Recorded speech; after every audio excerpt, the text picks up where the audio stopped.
Deseret News Rewind is presented by Tosh, the Orthopedic Specialty Hospital, Utah's premier sports medicine, physical therapy, and sports training center.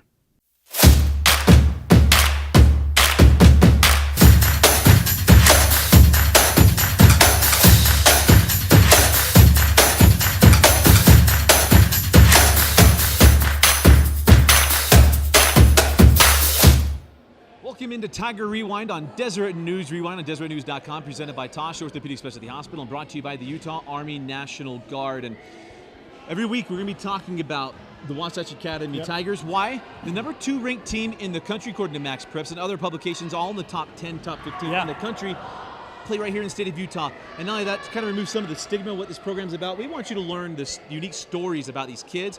And not only that, their terrific head coach, Coach David Evans, who you should be aware of, who is a coach at Lone Peak. Right, and Dusty, you look at this roster, and now more than ever, it's comprised of Utah kids. You got Jackson Kohler, a freshman, that came down here. You also have Richie Saunders, senior year, coming down here. And so, a lot of people maybe feel disconnected. You need to be connected to this team and what they're representing in terms of kids from the state of Utah, but also a program here that the state really should be proud of. Absolutely. It's a year of transition, but a transition with upward movement, and that is led by the terrific head coach, Coach David Evans. Here with Coach David Evans. Coach, we talked about coming. Let's talk about your transition. I know it's been some time removed, but give you time to kind of think about it too. But what's the transition been like for you, going from? I mean, it was kind of a shock. No one kind of saw it coming. Win a state championship in Lone Peak, and now come here to take over a great program in Wasatch Academy, and really think about taking it to the next level here at in Mount Pleasant. It's been a big transition. Obviously the town is different. We moved down here as a family. It wasn't an easy decision at all to come down. I am grateful for the experience, but I'm really grateful for the experience I had at Lone Peak and the kids I got to coach there. We coached some remarkable teams and remarkable players. What kind of went into this too? When you wanted to come to Wasatch Academy, because some people don't know about this program. Some do, and they don't quite get it. But for you, what is that? What was that allure? When you look at it, because most people are like, wait, he's at Lone Peak. Like, why would you? What's next on that? But what was it that brought you here? I actually wasn't too interested until I came down. And the school is a gem. It's a gem. It's set up like a, maybe a small liberal arts school. And the buildings are great. The staff is great, and it's basically just basketball and taking care of these kids. A lot of other stuff kind of came into play, but obviously we miss Lone Peak, but we're excited about this opportunity too. Coach, you talk about this opportunity and this group of kids. I mean, there's a lot of kids that return off of last year's team. There's some newcomers. Yeah. What has it been like molding that group together? And talk a little bit about the talent that's here at Wasatch Academy. There's a lot of talent. There's a lot of talent. But you and I know that basketball is all about getting people to play hard and play together. So that's more of the challenge. The Lone Peak system is different because we had the kids playing together since they were young. So that wasn't as much of an issue as that we deal with here. Not that kids are selfish by any means, but it's more getting them to gel and learn a new offense, learn a new system. I mean, they're all learning. With me, it's all new for them. Coach, you talk about that transition and the way this year started, right? This is about, hey, let's put a stamp on what's going to happen. Yeah. But you also think, hey, let's ease into it. Well, you don't. You go down to Georgia, you go tear it up, and all of a sudden you find yourself this week ranked number 2. So look back on last week, what you saw in that start in Georgia, and then having to transition already now have really big expectations put on a year where there will be expectations anyway, but not immediately have gasoline thrown on it. Yeah, I don't like that ranking at all. I'm serious. I don't like that stuff. I like to, and it's not good for the boys, to be honest with you. It's basketball is the great equalizer. When you step on the court, anybody can win. Anybody. And so if our boys aren't in the right frame of mind, and sometimes when you get a high ranking, they're boys, and so they think maybe they're better than we are, and we're not that good yet. I mean, we went to Georgia and we beat 2 really good teams. They were really good, but we played the right way, and so we got to remind ourselves to do that every single night. You have to play the right way. So I talk a lot more here than I did at Lone Peak. It's more preaching, and I don't necessarily like that. but I need to become a better coach. Like I need to be, and so this is helping me stretch as a coach, and I need to be better. And I need to be better for these guys, and I need to figure out the right way to get them to all gel together. And sometimes we look amazing, and then sometimes we look terrible. But I guess a lot of teams are saying that throughout the country right now in the beginning of November. You know, at the end of November, but the beginning of the season. Coaches, it's not just you and your players as well, but you've accumulated quite a group of assistant coaches. Yeah. Talk about the staff around you and what they've brought to this program as you're trying to kind of get building here at Wasatch Academy. Well, I kind of like people that I enjoy around me. So, you know, obviously, you know, Rob was with me at Lone Peak, and Rob and I are really close. And so I asked Rob if he would come down with me, you know. And I don't know if many people know that, but Rob said, he said he couldn't move to a small town like this. And I don't know if it was him or his wife, but you know, either way. And I asked Paul Peterson at the same time, because Paul and I have been close, and Paul's been developed. Do you guys know Paul very well? Yeah. So Paul's been developing players here in Utah for the last, you know, half a dozen or, you know, 10 years or so. And he's remarkable. And he's a great basketball mind. He's a relentless worker. And so then I brought in Marcus Whippy, who was the leading rebounder in the nation at BYU Hawaii. Fantastic human being. We got to bring some Polynesians into the group, you know.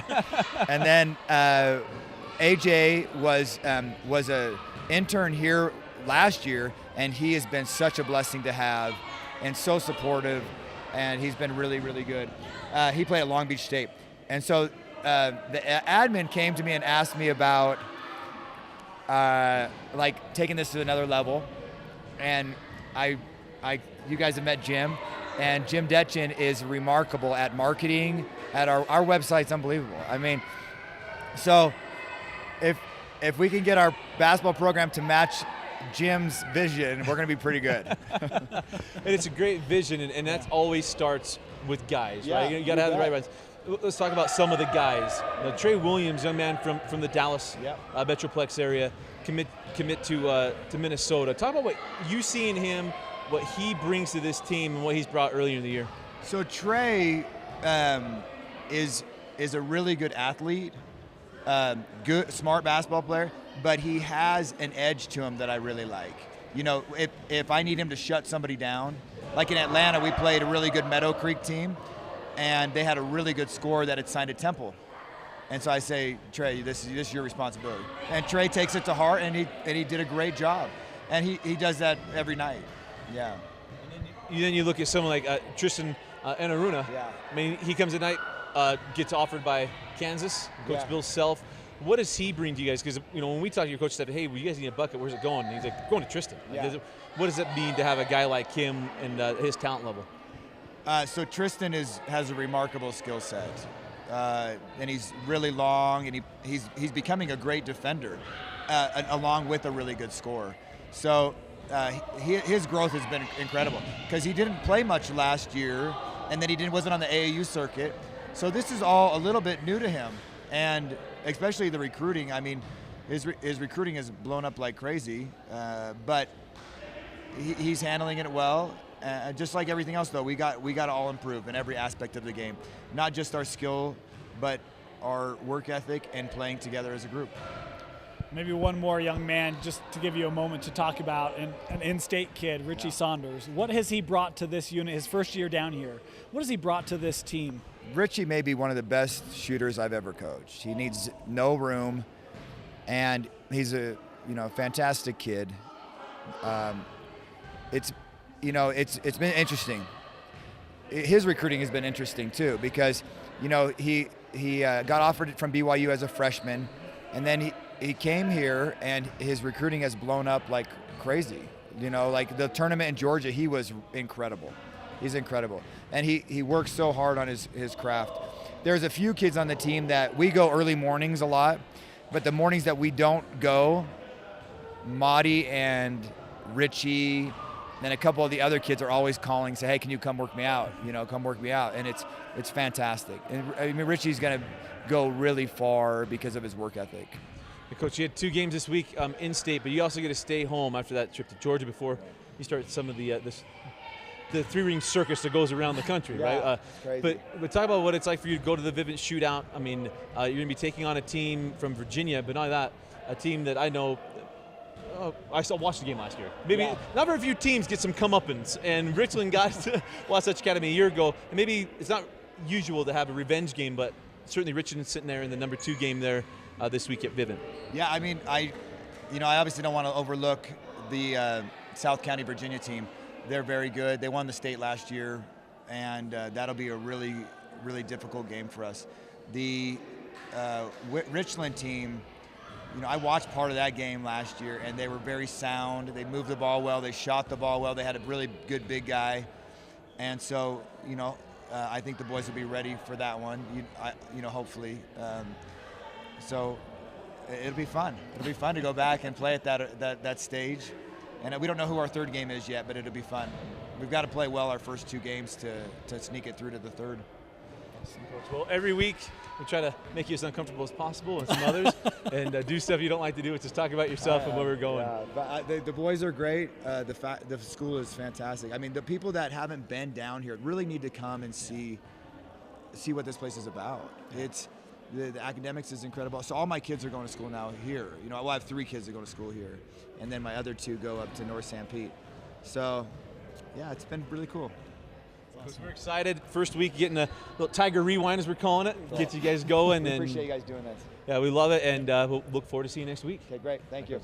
Thanks, Coach. Thanks, you guys. Coach Evans, one of the more likable guys. Yeah. His story is outstanding. Yeah. We'll share more about that, but he's got an outstanding staff, as he mentioned as well. But when you talk about this team, this is a team that doesn't just want to represent themselves. Yeah. It's one of the oldest schools in the state of Utah, one of the oldest basketball programs in the state of Utah, and one of the best gyms as well. We want to feel like you're stepping back into Hickory, Indiana. Yeah. Come to Geno Morgan Court and come watch this. But Dana, this is our first video, but give people an idea of what we're going to be able to share about this program and what it brings here to the state. Yeah, so we already mentioned, you look at this program, Dusty, and they've sent kids on Weber State, Utah State, Marquette, Fullerton. They send kids out, and that's really what this is about, is giving kids an opportunity to utilize basketball to improve their lives, and that story stays the same here with Wasatch Academy. But this school in general has a lot of special stories. We're going to tell you some of those, not just about the basketball, but about the school itself and what it does for the state of Utah and represents Utah out nationally as we follow this program and bring more insight to you about Wasatch Academy. Yeah, because not only that, not only do we want to share where this program sends kids, we'll talk about where they come from, what brings them to Wasatch Academy, and help you understand really why this program's special. Yeah. And it's something, again, to remove that statement a little bit, but all that to show the pride the state of Utah should have in a program like this and what it's doing, because they know who they are, and it's time for the state to find out who they are as well. And I'll tell you this, a private boarding school here in Mount Pleasant, their student body is not big, Dusty, but you come to a game down here, it's as loud as any gym. I can think of maybe 3 times where I've had a louder experience than we've had down here in this gym, and can't wait. You have some of the competition coming down here this year, Jordan, Kearns, American Fork. This is going to be a fantastic, Bountiful. There's a lot of top teams in this state that are coming down here. Look at the schedule. Make a plan to come down here on one of these nights. And Dusty, talking about that schedule, hey, they're going to be coming up to the Valley this next week, participating in the Vivint Shootout. They're going to play a team from South County, Virginia, 1-0 on the season. And then Richland, a team that they played last year in that same tournament, Dusty. Richland 1-0, and in their first game, Richland put up 96 points. They can score. Wasatch can play D and can score. It's going to be a fantastic battle up in Orem. This is the first week of many weeks coming up. Every home game, if you can't make it here, hang out with us on DeseretNews.com. We'll bring you every single home game here of the Wasatch Academy Tigers. For Vince Francis and Dane Stewart, I'm Dusty Lister. Thanks for joining us and watching Tiger Rewind on Deseret News Rewind on DeseretNews.com. Deseret News Rewind is brought to you by Tosh, the orthopedic specialty hospital. Call 801-314-4040 for a free injury assessment.